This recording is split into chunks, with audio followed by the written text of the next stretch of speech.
ભાવનાથી અને મદદ થાય તો એની પ્રગતિ થાય એ માટે કરી અને આખી સહકારી તંત્રની સ્થાપના થઈ અને જે તે વખતે આ ત્રિભુવન કાકા આવા લોકોએ અહીંયા ગલબા કાકાએ એમણે આ પ્રકારની સંસ્થાઓ બનાવી ત્યારે આજે એના આપણે ફળ ચાખી રહ્યા છે અને બનાસકાંઠાનું નામ સમગ્ર દેશની અંદર રોશન કરવાનું કામ આ સહકારી તંત્રએ કર્યું છે। એટલે આપણે પણ સહકારી આગેવાનોએ આ બધી બાબતોની ચીવટ રાખવી પડે અને જે લોકોએ જે આગેવાનોએ જે સહકારી સંસ્થાની અંદર ગયા અને એમણે નાનામાં નાના વ્યક્તિને એની તરક્કી થાય એ પ્રકારના જે કામો એ સંસ્થાની અંદર કર્યા, નિષ્ઠાથી જેમણે કામ કર્યા છે એ સંસ્થા પણ આગળ આવી છે અને એનો લાભ છે ખેડૂતો સુધી, નાનામાં નાના વ્યક્તિ સુધી પહોંચાડવાનું કામ આપણે સૌએ સાથે રહીને કર્યું છે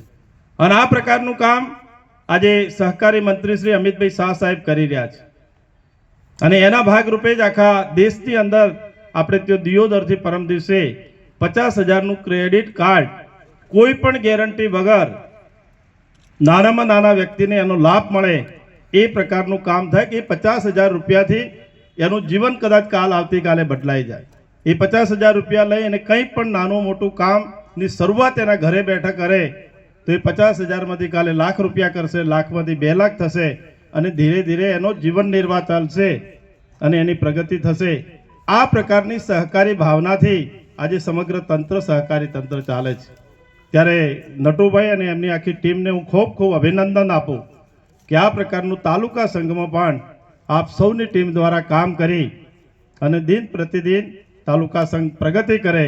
અને ખેડૂતોને એનો તમામ પ્રકારનો લાભ છેક સુધી પહોંચે એ પ્રકારનું કામ કરી રહ્યા છો એ બદલ આપની પૂરી ટીમને ખૂબ ખૂબ અભિનંદન। આપણા વિસ્તારની અંદર હમણાં પીજે સાહેબે વાત કરી એમ સૌથી મોટી સમસ્યા ખેડૂતો માટે પાણીની છે અને અમે સૌ આગેવાનો બધા સાથે મળી અને એની ચિંતા પણ કરી રહ્યા છે। સરકારની અંદર એનું સોલ્યુશન થાય એ માટેના પણ પ્રયત્નો કર્યા છે ને એમાં કંઈક અંશે સફળતા પણ આપણને મળી છે। હજુ આવનારા સમયની અંદર એમાં સૌ સાથે રહી અને કામ કરીશું તો ચોક્કસ આ વિસ્તારની અંદર જે મોટી સમસ્યા પાણીની છે એ મોટા ભાગે સોલ્યુશન થશે એવી અમને પૂરેપૂરો ભરોસો અને સરકાર જોડે સાથે રહીને કામ પણ કરીશું। આપણા આ વિસ્તારમાં બધા જ આપણે કહેતા હતા કે દાંતીવાડાના ડેમમાંથી જે પાણી જાય છે પાણી બંધ કરાવીએ, પરંતુ સરકારના પણ વર્ષો પહેલાંના જે કરારો હોય છે એ કરારોને અનુસંધાને કામ થતું હોય છે। એટલે મિત્રો એમાં વહીવટી જે ગૂંચું હોય છે એનું સોલ્યુશન કરી અને એના રસ્તા નીકાળવાના અમે સૌ સાથે રહી પ્રયત્નો પણ કર્યા છે। એનું ફરીથી જે કમાન્ડ એરિયા છે એનું રીસર્વે કરવાનું કામ, જેથી 10-20% કમાન્ડ એરિયા ઓછો થાય। એ બાજુ સુજલામ સુફલામનું પાણી આવ્યું છે તો એ વિસ્તાર કમાન્ડ એરિયામાંથી નીકળે તો એટલું પાણી આપણે અહીંથી છોડવાનું ઓછું થાય અને એની સાથે સાથે સમગ્ર દેશની અંદર આજ દિવસ સુધી કોઈ ડેમ ઉપર એવો પ્રોજેક્ટ નથી કે એના ઉપર ફુવારા અને ટપકથી પાણી જાય। આપણે પ્રથમ પ્રોજેક્ટ દાંતીવાડાના ડેમથી સિંચાઈનો ફક્ત ને ફક્ત ટપક અને સિંચાઈથી જ પાણી વિસ્તારને મળે એ પ્રકારનો ખૂબ મોટી રકમથી ખર્ચી સરકાર અને એ પ્રકારનો પ્રોજેક્ટ કરવા માટે અત્યારે સર્વે પણ થઈ રહ્યું છે ને એનું આયોજન પણ આવનારા સમયની અંદર થવાનું છે અને એ પ્રકારનું કામ થશે તો આપણા સૌની ઈચ્છા હતી કે દાંતીવાડામાંથી જે પાણી જાય છે એ ફક્ત 25 કે 30% જ પાણી છોડવાનું રહેશે, બાકીનું પાણી દાંતીવાડાની અંદર બચે તો ડેમ પણ ભરાયેલો રહે અને પ્રથમ 1-2 વરસાદની અંદર ડેમ ઓવરફ્લો થવા જાય ત્યારે નવું આયોજન જે આપણે સીપુની લિંક કેનાલ માટેનું આયોજન કર્યું છે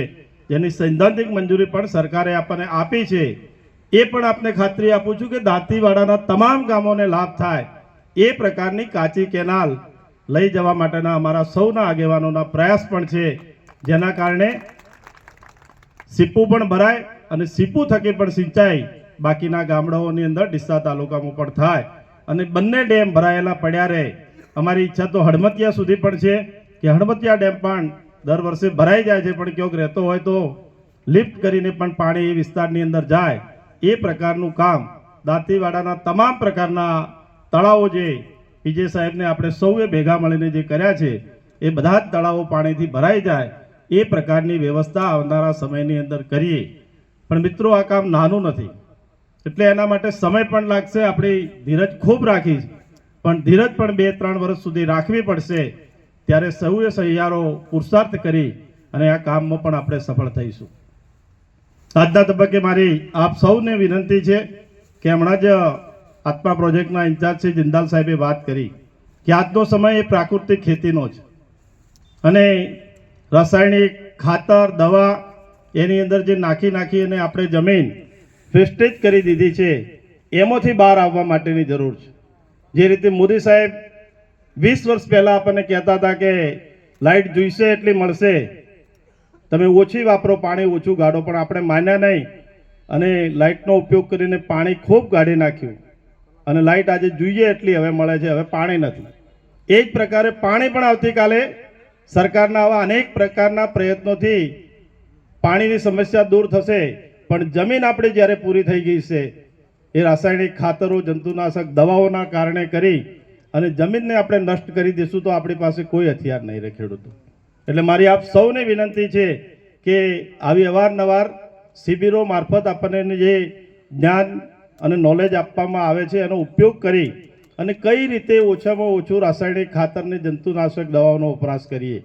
અને ઓર્ગેનિક તરફ વળીએ. વધુમાં વધુ ગાયો રાખી અને ગાયોના છાણ મળમૂત્રમાંથી આપણે ખેતી કરવા તરફ જઈએ.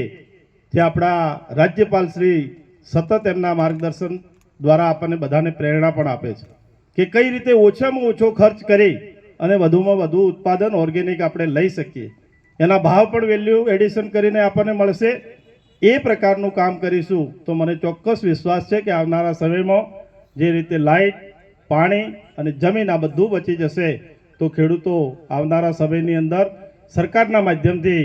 જે પ્રમાણે ટેકાના ભાવો જાહેર કરવાથી આપણને ભાવ પૂરતા મળવા માંડ્યા છે. દરેકે દરેક વસ્તુ જે ખેડૂત ઉત્પાદન કરે છે એ વેલ્યુ એડિશનમાં જઈ અને મબલક કમાણી પણ આવનારા સમયની અંદર થાય એ પ્રકારનું કામ આપણે ખેડૂત મિત્રો પણ કરીએ. આજના તબક્કે